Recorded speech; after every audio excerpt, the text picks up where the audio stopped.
After laying the field tiles, you'll need to take the measurements for your hip cuts. I'm labeling this hip RH number 1, meaning it's the first set of measurements I'm going to take, and it's a right hip.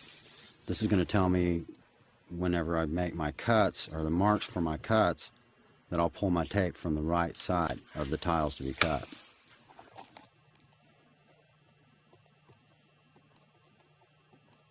Hold your tape up to the course line, leaving the end of your tape about a 1/4 inch away from the hip board. This will allow the pieces that you cut later to fit in easier. By laying my tape below the course line, I can take the top measurement of this tile and the bottom measurement of the next without moving my tape measure. Continue taking these measurements all the way up the hip and keep a written log of each measurement.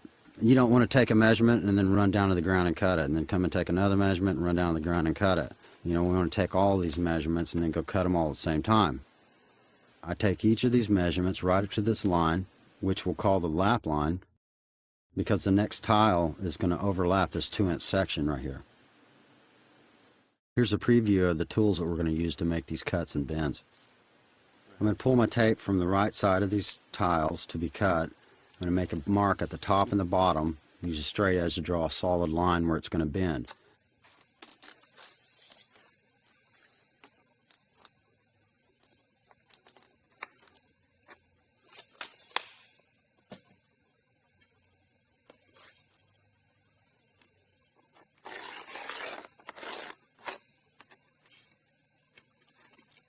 Add about 2 inches to this bend line for the cut line. I'm going to mark it just at the top and the bottom as a reference points where to start and end my cut. This will tell me which line to cut and which line to bend. Place the nose of the tile in the bottom foot bender and flatten it, and do the same thing for the top flange. This will make the tile easier to cut. You'll have to do this for every tile you cut. Open the blade of the cutter all the way and push the tile up to it in a line for the cut. Cut about 3/4 of the way through the tile and reposition it, and then chop through the rest of the tile.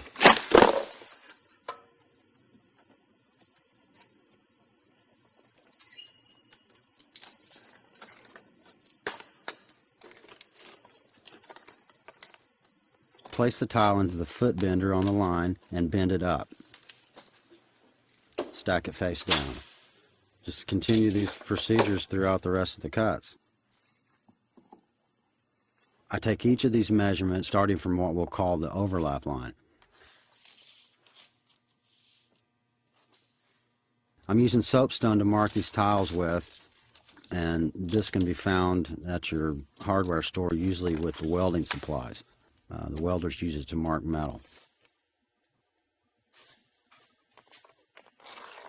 You can use a soapstone or an awl to mark the panels with. Just a soapstone doesn't damage the stone coating. The main reason you don't want to use pencils or a carpenter's pencil is because of the stone coating being so rough. After a couple of marks, you'll need to resharpen your pencil, and it's not good to have the pencil lead out on the tile anyway. Try to keep the larger portion of the tile to the left of the cutter. It doesn't matter whether it's your offcut or it's the piece that you want to use.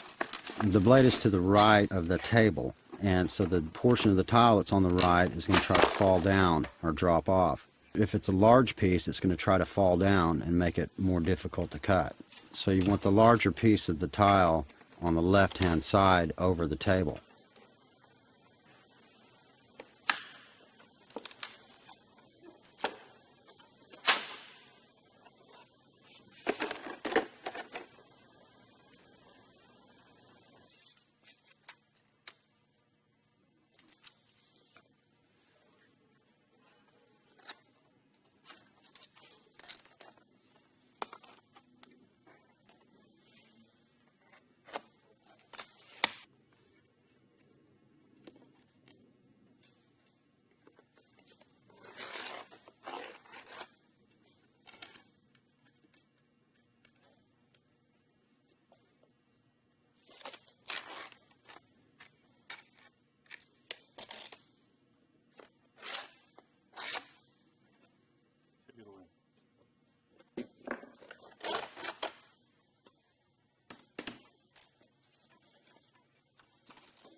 I've set the cutter and the bender in close proximity to where I'm marking the tiles.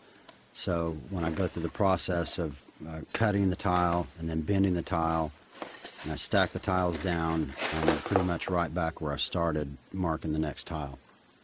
That way there's not a lot of wasted motion running back and forth, stacking up stuff, cutting on one side and then walking over to the bender and bending it and then walking back all the way back to my cuts.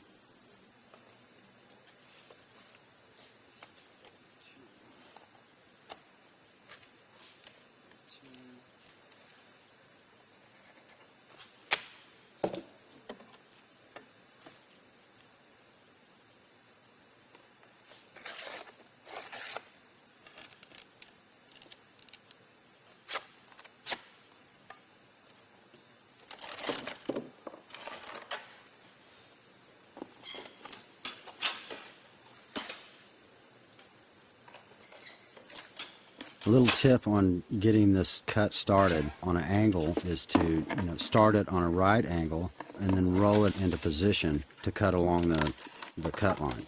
That's going to make for a much cleaner entry, make the cut easier to start.